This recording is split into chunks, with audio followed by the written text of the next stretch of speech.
안녕하세요. 밤과 책상입니다. 오늘은 오랜만에 한국 단편소설을 읽어드리려고 합니다. 최서혜님의 탈출기라는 작품인데요. 교과서에 실릴 만큼 꽤 유명한 작품이라고 하는데 사실 저한테는 좀 생소한 작품이었고 탈출기라는 제목이 인상 깊어서 한번 읽어보고 싶었습니다. 이 소설은 1925년에 발표된 작품인데요. 일제 식민지하 만주의 간도 지방을 배경으로 하고 있습니다.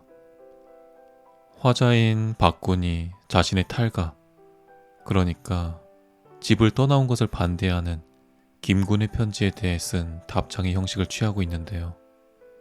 왜 본인이 집을 떠날 수밖에 없었는지 자신의 감정을 세세하고도 처절하게 적어내려가고 있습니다.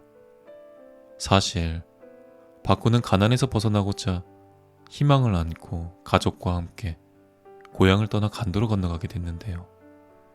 그 간도에서도 굶주림이 반복되는 상황에서 집을 떠나게 됩니다. 과연 집을 떠나 그가 간 곳은 어디였을지, 집으로 돌아가라는 친구의 제안도 거절할 만큼 간절한 그의 사연은 무엇일까요? 저는 읽어가는 내내 박군과 그의 가족이 느꼈을 가난의 고통과 절망의 감정이 입돼서 너무 마음이 아팠는데요. 희망이 절망으로 바뀌고 늙은 어머니와 임신한 아내의 고생을 바라보고 있을 수밖에 없던 박군의 마음이 어땠을지, 결국 그의 선택은 무엇이었을지 함께 확인해 보시면 좋겠습니다. 누구나 한 번쯤 어딘가에서 무엇인가로부터 탈출하고 싶다는 생각을 해본 적이 있을 텐데요.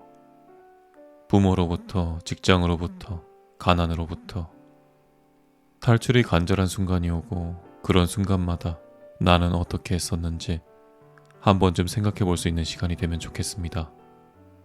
그럼 시작하겠습니다.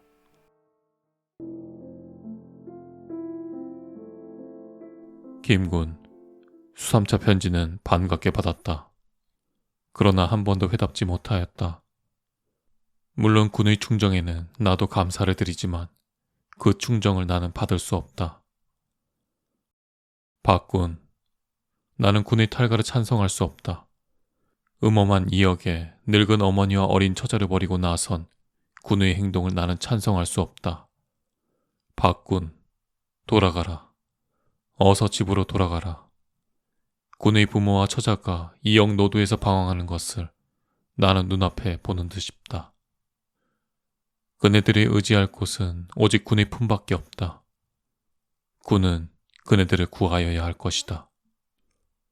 군은 군의 가정에서 동량이다. 동량이 없는 집이 어디 있으랴. 조그마한 고통으로 집을 버리고 나선다는 것이 의지가 굳다는 박군으로서는 너무도 박약한 소위이다. 군은 모모단에 몸을 던져 모선에 섰다는 말을 일전 황군에서 듣기는 하였으나 그렇다 하여도 나는 그것을 시인할 수 없다. 가족을 못 살리는 힘으로 어찌 사회를 건지랴. 박군, 나는 군이 돌아가기를 충정으로 바란다. 군의 가족이 사람들 발 아래서 짓밟히는 것을 생각할 때 군의 가슴인들 어찌 편하랴. 김군, 군은 이러한 말을 편지마다 썼지. 나는 군의 뜻을 잘 알았다. 사랑하는 나의 가족을 위하여 동정하여주는 군에게 어찌 감사치 않으랴. 정다운 벗의 충고에 나는 늘 울었다. 그러나 그 충고를 들을 수 없다. 듣지 않는 것이 군에게는 고통이 될는지 분노가 될는지 나에게 있어서는 행복일는지도 알 수 없는 까닭이다. 김군, 나도 사람이다. 정예가 있는 사람이다. 나의 목숨 같은 내 가족이 유린받는 것을 내 어찌 생각지 않으랴. 나의 고통을 제3자로서는 만분의 1이라도 느낄 수 없는 것이다. 나는 이제 나의 탈가한 이유를 군에게 말하고자 한다. 여기에 대하여 동정과 비난은 군의 자유다. 나는 다만 이러하다는 것을 군에게 알릴 뿐이다. 나는 이것을 군이 아니면 다른 사람에게라도 알리지 않고는 견딜 수 없는 충동을 받는 까닭이다. 그러나 나는 단언한다. 군도 사람이여니 나의 말하는 것을 부인치 못하리라. 김군, 내가 고향을 떠난 것은 5년 전이다. 이것은 군도 아는 사실이다. 나는 그때 어머니와 아내를 데리고 떠났다. 내가 고향을 떠나 간도로 간 것은 너무도 절박한 생활에 시들은 몸이 새 힘을 얻을까 하여 새 희망을 품고 새 세계를 동경하여 떠난 것도 군이 아는 사실이다. 간도는 천부 금탕이다. 기름진 땅이 흔하여 어디를 가든지 농사를 지을 수 있고 농사를 지으면 쌀도 흔할 것이다. 삼림이 많으니 나무 걱정도 될 것이 없다. 농사를 지어서 배불리 먹고 뜨듯이 지내자. 그리고 깨끗한 촉 하나 지어놓고 글도 읽고 무지한 농민들을 가르쳐서 이상촌을 건설하리라. 이렇게 하면 간도의 황무지를 개척할 수 있다. 이것이 간도 갈 때의 내 머릿속에 그리웠던 이상이었다. 이때에 나는 얼마나 기뻤으랴. 두만강을 건너고 오랑캐령을 넘어서 망망한 평야와 산천을 바라볼 때 정춘의 내 가슴은 이상의 불길에 탔다.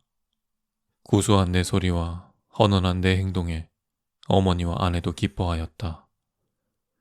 오랑캐령을 올라서니 서부로 쏠려오는 봄새 찬바람이 어떻게 뺨을 갈기는지. 에이그 춥구나. 여기는 아직도 겨울이군. 하고 어머니는 수레 위에서 이불을 뒤집어 썼다. 무얼요. 이 바람을 많이 마셔야 성공이 올 겁니다. 나는 가장 씩씩하게 말하였다. 이처럼 기쁘고 활기로웠다. 김군, 그러나 나의 이상은 물거품으로 돌아갔다. 간도에 들어서서 한 달이 못 되어서부터 거칠은 물결은 우리 새 생명의 앞에 기탄 없이 몰려왔다. 나는 농사를 지으려고 밭을 구하였다. 빈 땅은 없었다. 돈을 주고 사기 전에는 한 평의 땅이 남아 손에 넣을 수 없었다. 그렇지 않으면 지나인의 밭을 도저나 타저로 얻어야 한다. 1년 내 중국 사람에게서 양식을 구워 먹고 도저나 타저를 얻는 데야 1년 양식빚도 못 될 것이고 또 나 같은 실오도에게는 밭을 주지 않았다. 생소한 산천이요 생소한 사람들이니 어디가 어쩌면 좋을는지 의논할 사람도 없었다. H라는 촌거리에 셋방을 얻어가지고 얼음얼음하는 새에 보름이 지나고 한 달이 넘었다. 그새에 몇 푼 남았던 돈은 다 불려먹고 밭은 고사하고 일자리도 못 얻었다. 나는 팔을 걷고 나섰다. 이리저리 돌아다니면서 구들도 고쳐주고 가마도 붙여주었다. 이리하여 호구하게 되었다. 이때 H장에서는 나를 온돌장이라고 불렀다. 갈아입을 의복이 없는 나는 늘 숯검정이 꺼멓게 묻은 의복을 벗을 새가 없었다. H장은 좁은 곳이다. 구들 고치는 일도 늘 있지 않았다. 그곳으로 밥 먹기가 어려웠다. 나는 불볕에 삭김도 메고 꼴도 베어 팔았다. 그리고 어머니와 아내는 삭방아 찢고 강가에 나가서 부스러진 나뭇개비를 주워서 겨우 연명하였다. 김군, 나는 이때부터 비로소 무서운 인간고를 느꼈다. 아, 인생이란 과연 이렇게도 괴로운 것인가 하는 것을 나는 생각하게 되었다. 나는 나에게 닥치는 풍파 때문에 눈물 흘릴 일은 이때까지 없었다. 그러나 어머니가 나무를 줍고 젊은 아내가 삭방아를 지을 때 나의 피는 끓었으며 나의 눈은 눈물에 흐려졌다. 에구, 차라리 내가 드러누워 앓고 있지. 네가 괴로워하는 꼴은 차마 못 보겠다. 이것은 언제 내가 병들어 신음할 때 어머니가 울면서 하신 말씀이다. 이것을 무심히 들었던 나는 이때에야 이 말이 참 뜻을 느꼈다. 아, 차라리 나의 고기가 찢어지고 뼈가 부서지는 것은 참을 수 있으나 내 눈앞에서 사랑하는 늙은 어머니와 아내가 배를 줄이고 남의 멸시를 받는 것은 참으로 견디기 어렵구나. 나는 이렇게 여러 번 가슴을 쳤다. 나는 밤이나 낮이나 비오나 바람이 치나 헤아리지 않고 삭김, 삭심부름, 상나무, 무엇이든지 가리지 않았다. 오늘도 배고프겠구나. 아침도 변변히 못 먹고. 나는 너 배줄이지 않는 것을 보았으면 죽어도 눈을 감겠다. 내가 상리를 하다가 늦게 돌아오면 어머니는 우실 듯이 말씀하셨다. 그러나 나는 흔연하게 배는 무슨 배가 고파요 하고 대답하였다. 내 아내는 늘 별말이 없었다. 무슨 일이든지 시키는 대로 다소곳하게 아무 소리 없이 순종하였다. 나는 그것이 더욱 불쌍하게 생각된다. 나는 어머니보다도 아내 보기가 퍽 부끄러웠다. 경제의 자립도 못 되는 내가 왜 장가를 들었노? 이것이 부모의 한 일이었지만 나는 이렇게도 탄식하였다. 그럴수록 아내에게 대하여 황공하였고 존경하였다. 어떻게 하면 살 수 있을까? 이러한 생각은 이때 내 머리를 몹시 때렸다. 이때 나에게 부지런한 자에게 복이 온다 하는 말이 거짓말로 생각되었다. 그 말을 지상의 격언으로 굳게 믿어온 나는 그 말에 도리어 일종의 의심을 품게 되었고 나중에 부인까지 하게 되었다. 부지런하다면 이때 우리처럼 부지런함이 어디 있으며 정직하다면 이때 우리 식구같이 정직함이 어디 있으랴. 그러나 빈곤은 날로 심하였다. 이틀 사흘 굶는 적도 한두 번이 아니었다. 한 번은 이틀이나 굶고 일자리를 찾다가 집으로 들어와 보니 부엌 앞에서 아내가 무엇을 먹다가 깜짝 놀란다. 그리고 손에 쥐었던 것을 얼른 아궁이에 집어넣는다. 이때 불쾌한 감정이 내 가슴에 떠올랐다. 무얼 먹을까? 어디서 무얼 얻었을까? 무엇이길래 어머니와 나 몰래 먹노? 아, 옆에 내랑 그런 것이로구나. 아니 그러나 설마 그래도 무엇을 먹던데. 나는 이렇게 아내를 의심도 하고 원망도 하고 밉게도 생각하였다. 아내는 아무런 말 없이 어색하게 머리를 숙이고 앉아 씩씩하다가 밖으로 나간다. 그 얼굴은 좀 붉었다. 아내가 나간 뒤에 아내가 먹다 던진 것을 찾으려고 아궁이를 뒤지었다. 싸늘하게 식은 재를 막대기에 뒤져내니 벌건 것이 눈에 띄었다. 나는 그것을 집었다. 그것은 귤 껍질이다. 거기는 베어먹은 이자국이 났다. 귤 껍질을 쥔 나의 손은 떨리고 이자국을 보고 내 눈에는 눈물이 괴었다. 김군, 이때 나의 감정을 어떻게 표현하면 적당할까? 오죽 먹고 싶었으면 길바닥에 내던진 귤 껍질을 주워 먹을까? 더욱 몸비자는 그가 아, 나는 사람이 아니다. 그러한 아내를 의심하였구나. 이놈이 어찌하여 그러한 아내에게 불평을 품었는가? 나 같은 잔악한 놈이 어디 있으랴. 내가 양심이 부끄러워서 무슨 면목으로 아내를 볼까? 이렇게 생각하면서 나는 느껴가며 눈물을 흘렸다. 귤 껍질을 쥔 채로 이를 악물고 울었다. 야, 어째서 우느냐? 일어나거라. 우리도 살 때 있겠지. 늘 이러겠느냐. 하면서 누가 어깨를 친다.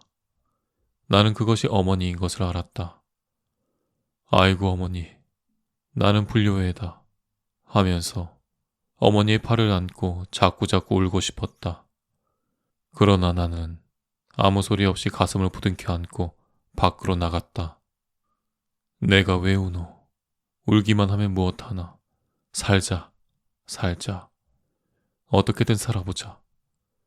내 어머니와 아내도 살아야 하겠다. 이 목숨이 있는 때까지 벌어보자. 나는 이를 갈고 주먹을 쥐었다. 그러나 눈물은 여전히 흘렀다. 아내는 말없이 울고 섰는 내 곁에 와서 손으로 치마끈을 만지작거리며 눈물을 떨어뜨린다. 농삿집에서 자라난 아내는 지금도 어찌 수줍은지 내가 울면 같이 울기는 하여도 어떻게 말로 위로할 줄은 모른다. 김군, 세월은 우리를 위하여 여름을 항시 주지는 않았다. 서풍이 불고 서리가 내리기 시작하였다. 찬 기운은 헐벗은 우리를 위협하였다. 가을부터 나는 대구어 장사를 하였다. 4만원을 주고 대구 10마리를 사서 등에 지고 산골로 다니면서 콩과 바꾸었다. 그러나 대구 10마리는 등에 질 수 있었으나 대구 10마리를 주고받은 콩 10마리는 질 수가 없었다. 나는 하는 수 없이 3, 40리나 되는 곳에서 2말씩 사흘 동안이나 저었다. 우리는 10마리나 되는 콩을 자본 삼아 두부 장사를 시작하였다. 아내와 나는 진종일 맷돌질을 하였다. 무거운 맷돌을 돌리고 나면 발이 뚝 떨어지는 듯하였다. 내가 이렇게 괴로울 적에 해산한 지 며칠 안 되는 아내의 괴로움이야 어떠하였으랴. 그는 늘 낯이 부석부석하였다. 그래도 나는 무슨 불평이 있는 때면 아내를 욕하였다. 그러나 욕한 뒤에는 곧 후회하였다. 콧구멍만한 부엌방에 가마를 걸고 맷돌을 놓고 나무를 들이고 의복가지를 걸고 하면 사람은 겨우 비비고 들어앉게 된다. 뜬 김에 문창은 떨어지고 벽은 눅눅하였다. 모든 것이 후줄근하여 의복을 입은 채 미지근한 물속에 들어앉은 듯했다. 어떤 때는 애써 갈아놓은 비지가 이 뜬 김 속에서 쉬어버렸다. 두분물이 가마에서 몹시 끌어번질 때 우윳빛 같은 두부물 위에 버터빛 같은 노란 기름이 엉기면 그것은 두부가 될 징조다. 우리는 안심한다. 그러나 두부물이 희멀끔해지고 기름기가 돌지 않으면 거기만 시선을 쏘고 있는 아내의 낯빛부터 글러가기 시작한다. 초를 쳐보아서 두부발이 서지 않게 매캐지근하게 풀려질 때에는 우리의 가슴은 덜컥한다. 또 신괴로구나. 저를 어쩌누. 젖을 달라고 빽빽 우는 어린아이를 안고 서서 두부만 들여다보시는 어머니는 목매인 말씀을 하시면서 우신다. 이렇게 되면 온 집안은 신선하여 말할 수 없는 울음, 비통, 처참, 소조한 분위기에 쌓인다. 너 고생한 게 애달구나. 발이 부러지게 갈아서. 그거를 팔아서 장을 보려고 태산같이 팔았더니. 어머니는 그저 가슴을 뜯으면서 우신다. 아내도 울 듯 머리를 숙인다. 그 두부를 판 데야 큰 돈은 못 된다. 기껏 남는 데야 23전이나 30전이다. 그것으로 우리는 호구를 한다. 20전이나 30전에 어머니는 운다. 아내도 기운이 준다. 나까지 가슴이 바짝바짝 졸인다. 그날은 하는 수 없이 쉰 두부물로 때를 메우고 지냈다. 아이는 젖을 달라고 밤새껏 빽빽거린다. 우리의 살림에 어린애도 귀치는 않았다. 울면서 겨자 먹기로 괴로운 대로 또 두부를 하지 않으면 안 된다. 그러나 이번에는 뗄 나무가 없다. 나는 낫을 들고 떠난다. 내가 낫을 들고 떠나면 산후 여독으로 신음하는 아내도 낫을 들고 말없이 나를 따라 나선다. 어머니와 나는 굳이 만류하나 아내는 듣지 않는다. 내 손으로 하는 나무 이연만 마음 놓고는 못한다. 산 임자에게 들키면 여간한 경을 치지 않는다. 그러므로 우리는 황혼이면 산에 가서 나무를 하여지고 밤이 깊어서 돌아온다. 아내는 이고 나는 지고 캄캄한 밤에 산비탈로 내려오다가 발이 미끄러지거나 돌에 채이면 곤두박질을 하여 나무집 속에 든다. 아내는 소리 없이 이었던 나무를 내려놓고 나무찜에 눌려서 버둥거리는 나를 겨우 끄집어 일으킨다. 그러나 내가 나무찜을 지고 일어나면 아내는 혼자 나무찜을 이지 못한다. 또 내가 나무찜을 벗고 아내에게 이워주면 나는 추워주는 이 없이는 나무찜을 질 수가 없었다. 하는 수 없이 나는 어떤 높은 바위에 벗어놓고 아내에게 이어준다. 이리하여 산비탈을 내려오면 언제 왔는지 어머니는 애를 업고 우들우들 떨면서 산 아래서 기다리다가도 인제 오니 나는 너 또 붙들리지 않는가 하여 혼이 났다 하신다. 이때마다 내 가슴은 저렸다. 나는 이렇게 나무를 하다가 중국 경찰서에 잡혀가서 여러 번 맞았다.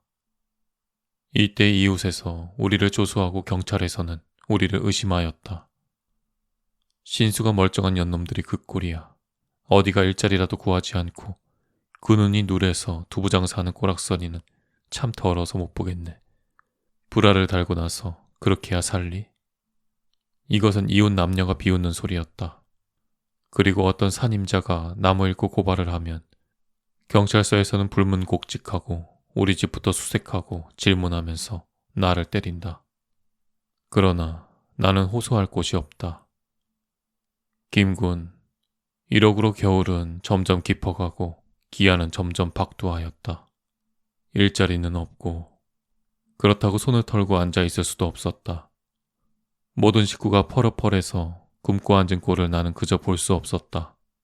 시퍼런 칼을 들고 하루라도 괴로운 생을 모면하도록 쿡쿡 찔러 없애고 나까지 없어지던지 나가서 강도질이라도 하여서 기한을 면하든지 하는 수밖에는 더 도리가 없게 절박하였다.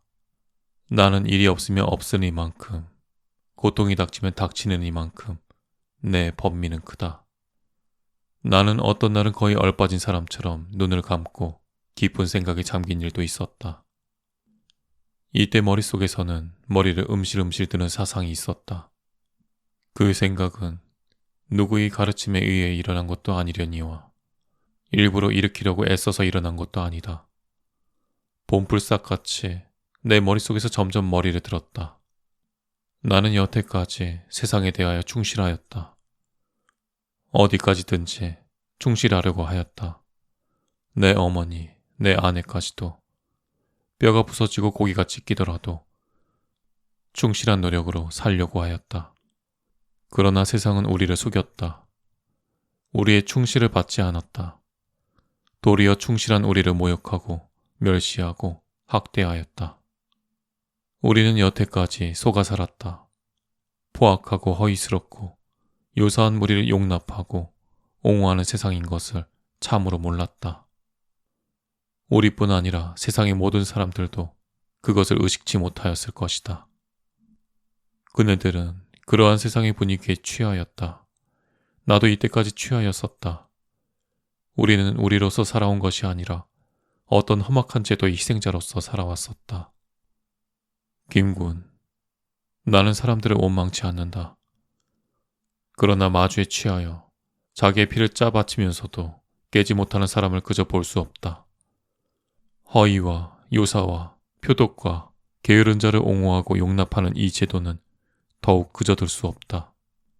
이 분위기 속에서는 아무리 노력하여도 우리는 우리의 생의 만족을 느낄 날이 없을 것이다. 어찌하여 겨우 연명을 한다 하더라도 죽지 못하는 삶이 될 것이요. 그 영향은 자식에까지 미칠 것이다. 나는 어미 품속에서 빽빽하는 어린 것의 장래를 생각할 때면 애잡자란 감정과 분함을 금할 수 없다. 내가 늘 이 상태면 그에게는 상당한 교양은 고사하고 달이 밑이나 남의 집 문간에 버리게 될 터이니 삶을 받을 만할 생명을 죄 없이 찌그러지게 하는 것이 어찌 애달지 않으며 분치 않으랴. 그렇다면 그것을 나의 죄라 할까? 김군, 나는 더 참을 수 없었다. 나는 나부터 살려고 한다. 이때까지는 최면술에 걸린 송장이었다. 제가 죽은 송장으로 남들을 어찌 살리랴. 그러려면 나는 나에게 최면술에 걸리는 무리를 험악한 이 공기의 원류로 쳐부숴야 하는 것이다. 나는 이것을 인간의 생의 충동이며 확충이라고 본다. 나는 여기서 무상의 법열을 느끼려고 한다. 아니, 벌써부터 느껴진다. 이 사상이 나로 하여금 집을 탈출케 하였으며 모모단에 가입케 하였으며 비바람 밤낮을 헤아리지 않고 벼랑 끝보다 더 험한 모선에 서게 한 것이다. 김군, 거듭 말한다. 나도 사람이다. 양심을 가진 사람이다.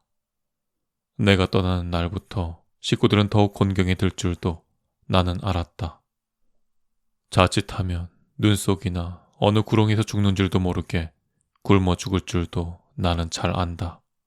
그러므로 나는 이곳에서도 남의 집 행랑 어머니나 아범이며 노두에 방황하는 거지를 무심히 보지 않는다. 나의 식구도 그럴 것을 생각할 때면 자연히 흐르는 눈물과 뿌직뿌직 찢기는 가슴을 덮쳐 잡는다. 그러나 나는 이를 갈고 주먹을 쥔다. 눈물을 안이 흘리려고 하며 비애에 상하지 않으려고 한다. 울기에는 너무도 때가 늦었으며 비애에 상하는 것은 우리의 박약을 너무도 표시하는 듯 싶다. 어떠한 고통이든지 참고 분투하려고 한다. 김군, 이것이 나의 탈가한 이유를 대략 적은 것이다. 나는 나의 목적을 이루기 전에는 내 식구에게 편지도 하지 않으려고 한다. 그네가 죽어도 내가 또 죽어도. 나는 이러다가 성공 없이 죽는다 하더라도 원한이 없겠다. 이 시대, 이 민중의 의무를 이행한 까닭이다. 아, 김구나. 말을 다하였으나 정은 그저 가슴에 넘치는구나.